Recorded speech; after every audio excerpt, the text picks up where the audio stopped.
A Revolução de 32, ela foi a melhor coisa que pode ter acontecido para São Paulo. Sabia disso? Não sabia. Porque teve as escaramuças, as brigas, não sei o quê, mas Getúlio, que era um homem extremamente político, vivo demais, quando terminou a confusão de 32, ele pagou toda a conta do Estado de São Paulo. Entendeu? Todas as dívidas do Estado de São Paulo foram pagas, entendeu? Foi a melhor coisa que pôde acontecer para São Paulo. Por isso que, aliás, o Porque Getúlio governava com a política da mão estendida e da porta aberta, né? Entendeu? Então o Getúlio não queria, evidentemente, briga, correto? A briga aconteceu. Não, imagina, destruir São Paulo. Tanto é que ele não atacou a capital. De jeito nenhum, entendeu? Ali na Cruzeiro, aquelas coisas, entendeu? Vai lá, né? Mas daí acabou. Quando acabou, faz a paz, entendeu? E pagou toda a dívida de São Paulo, na boa, tranquilamente, entendeu? São Paulo teve, vamos dizer assim, mas é engraçado isso, o Getúlio, Getúlio não era um homem de vinganças sórdidas, entende? Teve a briga, acabou, vamos embora, paga tudo e acaba. Precisa de São Paulo, evidentemente, precisava de São Paulo, evidente, né? Tá? Destruir a grande galeria dos ovos de ouro. O livro está aqui, iniciativa, né? Iniciativa Desejo, do meu querido Padre Silva, né? A questão de Aparecidos Redentoristas, pela editora Santuário, que vai contar os detalhes, né, de toda essa história, né, de lutas dos bispos da época, né, da implantação e sedimentação da Igreja Católica romanizada aqui em Taubaté, mas que também não podemos dizer, não podemos negar que tenha lá suas passagens bastante divertidas, né? Principalmente quando Dom Duarte, né, dá uns berros com Dom Epaminondas lá em Tremembé, sai ofendidíssimo daqui, dizendo que ninguém é profeta em sua terra, sabe? Fazendo todos os dramas, né, por escrito lá. Então tem histórias, né, e defesas, né, as defesas dos jornais, entende? E por aí vai, isso é normal.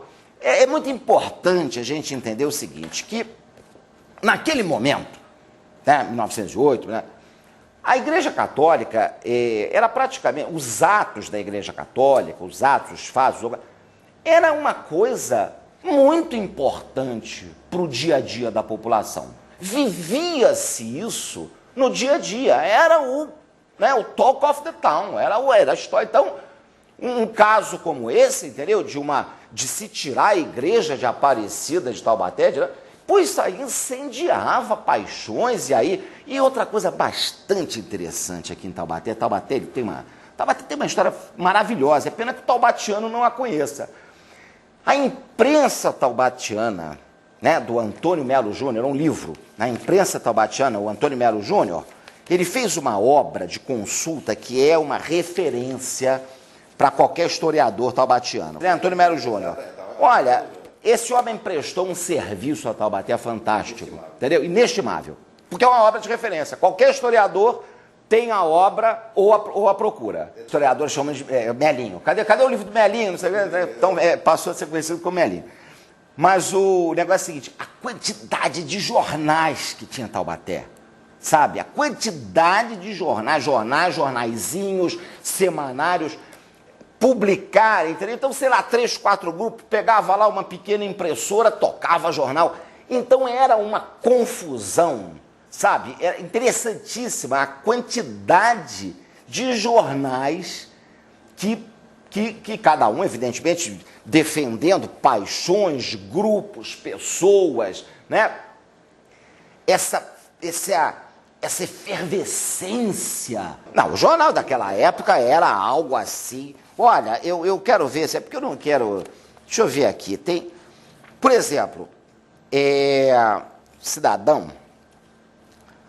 Agora, veja bem, da mesma forma que defendiam a igreja, as paixões defendendo a igreja, também com a mesma paixão acusava pontualmente um determinado padre. Entende? Que o padre era namorador, ou que o padre rezava a missa rápida. Era a mesma coisa, ou seja, vivenciavam, né, a Igreja Católica no seu dia a dia em tudo de bom e tudo que era reprovado pelos valores da época. Está me compreendendo? Então era muito presente essa tônica. A pessoa olha assim, nossa senhora, negócio de igreja. Não, para a época, a tônica era essa. Então, a troca de desaforos, de defesas, de ataques, e por aí vai. Não tem aqui, olha, a primeira parte aqui da obra,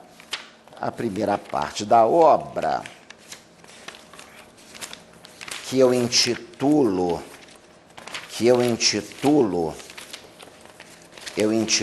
de Enquanto Seu Bispo Não Vem, né? Aqui, ó, por exemplo, vamos dar aqui um exemplo. Um soneto que se escreve. Se o Pândego Vicente quer que seja 20% de café queimado, ele que foi ministro e deputado, e o bem de nossa pátria só fareja, terá suas razões. Talvez esteja por probos comissários inspirado. E se o processo dá bom resultado, por que não aplicá-lo até na igreja? Quando 20% dos bujudos frades, tomados entre os mais pançudos, for bem torrado em colossal fogueira, o resto que ficar terá mais preço das consciências no mercado e a preço maior terá a pátria brasileira. Então, sabe, reclamavam muito, inclusive, dos frades, muito menos do clero de Epaminondas e muito mais dos frades do Santa Clara, que são frades que estão aí antes de Epaminondas, né?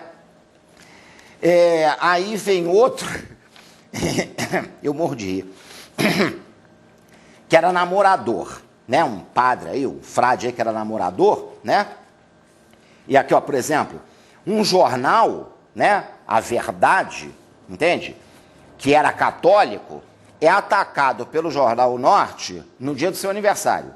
Quinta-feira completou 6 anos a parasita, né? Da verdade que primou por sempre faltar a dita. Então, não tinha perdão. A graça da imprensa, para mim, é essa, porque eu tenho 50 anos e vivenciei profundamente no Rio de Janeiro toda aquela confusão de Carlos Lacerda. Aquela imprensa com Nelson Rodrigues, com Carlos Lacerda, entendeu? Que o sujeito fazia um artigo, fazia assim, palhaço, e falava mal do outro. No dia seguinte, o cara tinha o direito de resposta, nunca lhe foi negado. Palhaço é a mãe. E o cara...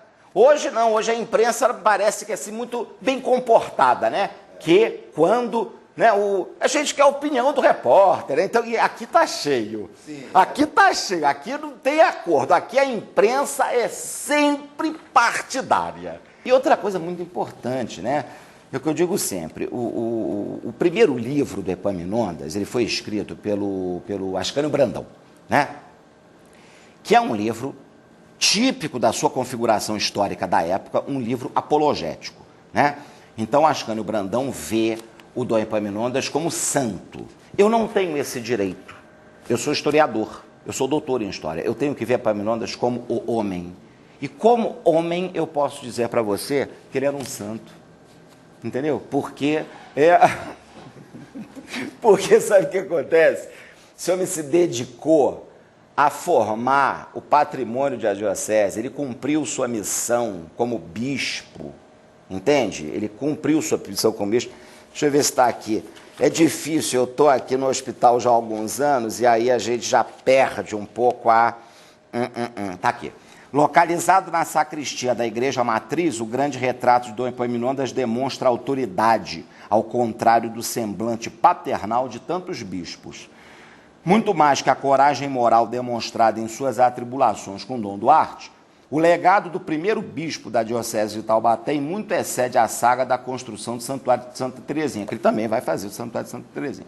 O destino, por vezes, prega peças e seu sucessor foi Dom André Joaquim Arcoverde Albuquerque Cavalcante, sobrinho de Dom Joaquim Arcoverde, que tantas articulações fez no sentido de manter o Santuário de Aparecida vinculado à Arquidiocese de São Paulo. Dom André recebeu uma diocese organizada e plenamente enquadrada ao modelo da época.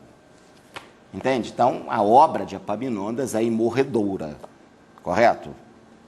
É imorredoura. E de quebra ele ainda faz essa maravilha aí arquitetônica que é o Santuário de Aparecida, o Santuário de Santa Teresinha, né? Uma igreja de estilo neogótico, entende?